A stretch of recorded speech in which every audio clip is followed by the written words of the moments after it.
all of this is about. Ford is alleging that back in the 80s, when both she and Kavanaugh were teenagers, that the current nominee attacked her at a party, an incident she later described as an attempted rape.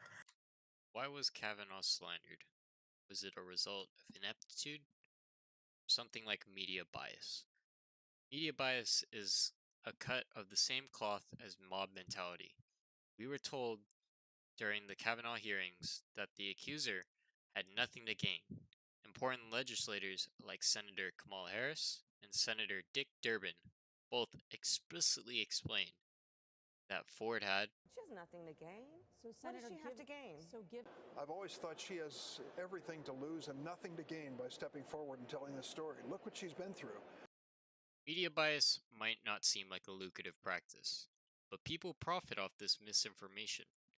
They gain fame and fortune off of the destruction of another person's career. For example, Ford gained hundreds of thousands of dollars, not including what her fame can bring her, such as being a host for an awards ceremony for a large company, namely Sports Illustrated. Good evening. I am honored to speak with you from afar about a woman I admire so much. Due to her newly found fame, Ford was allowed this honor that otherwise wouldn't be bestowed on her. Ladies and gentlemen, please welcome this year's Sports Illustrated Inspiration of the Year, Rachel Denhollander. As her fame increased, Kavanaugh is the one that is harmed. Instead of Ford being the one who has everything to lose, it is Kavanaugh that has the chance for his life's work to be ruined. This is Kavanaugh leaving his home today on his way to the White House. Judge Kavanaugh, are the allegations true? The sighting comes as we're learning more about the shocking sexual assault allegation now being made against him. To destroy Kavanaugh's character, they harass him in front of his own home in order to slowly wear him down.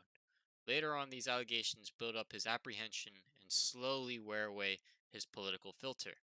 Unlike Kavanaugh, Ford's household was undisturbed as the media portrayed her in the limelight, thus enforcing the unconscious belief that she did nothing wrong. Professor Ford lives here on a quiet street in Palo Alto, California, with her husband and 2 sons in their early teens. They haven't been seen since she went public with her bombshell allegations against Kavanaugh. I spoke to neighbors about the family.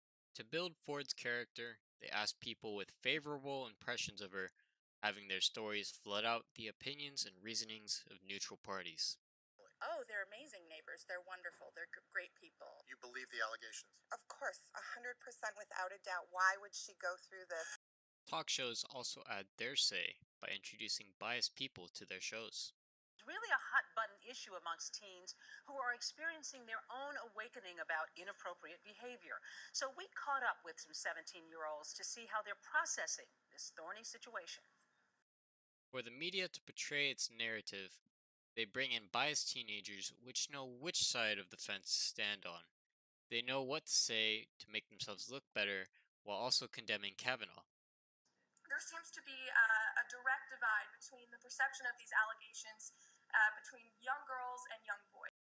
To represent the younger generation, talk shows introduce teenagers to connect with the younger viewers. I think once you're 17, or at least in high school, there's a certain level of self-control and understanding of what is right and wrong that everyone just kind of has. These kids are the same age Judge Kavanaugh was at the time he allegedly assaulted Christine Blasey Ford. By the teenager introducing that everyone should have their own morals at that age, he's effectively condemning Kavanaugh. A major reason why Kavanaugh was pressured so far was due to the fact some of his defenders, including the president, discount the stories of his accusers. The media used its influence to subtly undermine Kavanaugh's character. For example, the media pressured Kavanaugh until he showed a crack in his political filter. As this bit was televised, the media mocked Kavanaugh for his behavior. Revenge on behalf of the Clintons. Revenge on behalf of the Supreme Court nominee Brett Kavanaugh isn't on the Supreme Court at this point, but he is already a federal appeals court judge. A federal appeals court judge behaving that way, speaking that way in any setting, let alone in the Senate, yelling like this at U.S. senators. Aside from everything else that happened today, this is just unheard of for a sitting jurist. By By taking clips out of context, the media characterized Kavanaugh as an aggressive, mean-spirited judge. During the Supreme Court confirmation, Senator Cory Booker keeps asking Kavanaugh questions that slowly infuriate him. Sir, you also said that this past 2 weeks has been a 2-week effort calculated and orchestrated as a political hit. Are you saying that Dr. Ford's efforts to come forward, to prepare for the very difficult testimony she gave today, to travel to Washington, D.C. and tell us about her experience, have all been part of an orchestrated political hit? And are you basically calling her some kind of political operative? I've said my family has no ill will toward Dr. Ford. She wanted confidentiality. Her confidentiality was blown by the actions of this committee, and it's turned this into a circus. Let's just be clear. In other words, you have problems with the senators that are up here and how we conducted it, but you're not saying in any way that she is a political pawn, political operative. You have sympathy for her. She is talking about a sexual assault. Is that correct? I said all allegations should be taken seriously. You should listen to both sides. My family has no ill will toward her. Thank you, sir. Senator Booker also tries to trap Kavanaugh by asking him questions that are bad to answer in either way. Do you wish that she never came forward? Senator, I did not do this. The witness... That's not my question, sir. Could you try to answer my question, sir? Do you wish she never came forward? The witnesses who were there say it didn't happen. Okay, sir. Do you wish she just remained silent then? To paint his incompetence, the media criticized how long Kavanaugh took to answer the questions regarding his drinking.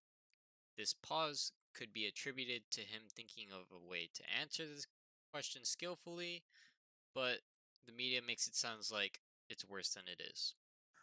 Judge Kavanaugh seemed to be sort of unable to control himself for some of his hearing this afternoon. And you heard the start of the questioning there that came after that interaction with Dianne Feinstein, where she was screaming at Senator Feinstein, and she's not really getting in her questions, and he's interrupting, and he's sort of running off on tangents that we don't really know where they're going. And he then seemed to get mixed up or sort of stuck answering questions specifically about drinking. And it was hard to tell watching this part of the hearing, watching him talking about drinking during the hearing, if Judge Kavanaugh was finding those particular questions just too difficult to answer, or if they weren't necessarily hard questions, but he was just finding it too hard to contain himself, finding it so difficult to contain his emotions that he just couldn't get his answers out.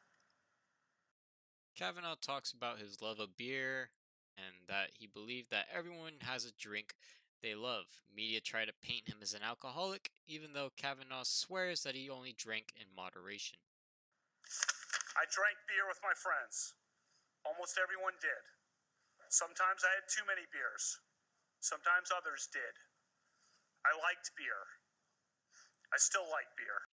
Even after all the criticism from the media, a motion of cloture was enacted. Are there any senators in the chamber who wish to change their vote? As a reminder to our guests in the galleries, expressions of approval or disapproval are not permitted in the Senate galleries.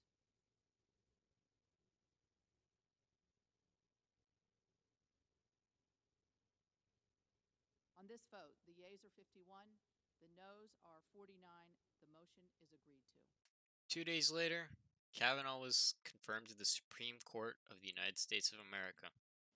On this vote, the ayes are 50, the nays are 48.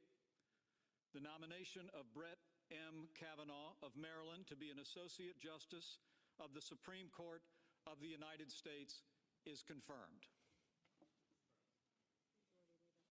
No matter what you do or what you watch, keep in mind for media bias. Anything can become media bias. Even this. Thank you all for watching, and here are the citations for all the videos. Till next time.